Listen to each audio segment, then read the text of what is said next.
สภาพน้ำคานมื้อนี้เด้อถือว่าใหญ่หลายเนาะ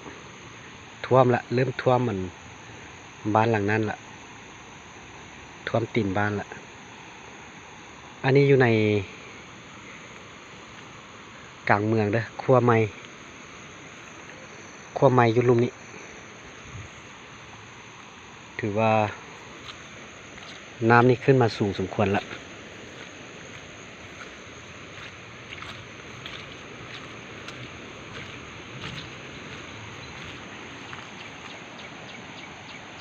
เต็มฟังเลย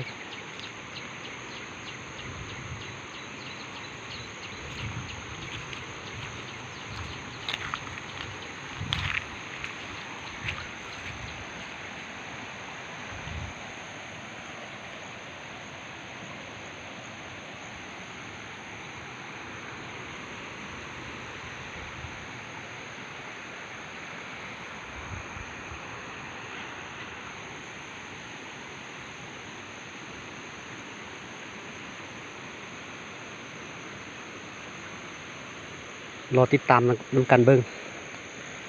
ตอนนี้เป็นช่วงเช้าเนาะน้ำประมาณนี้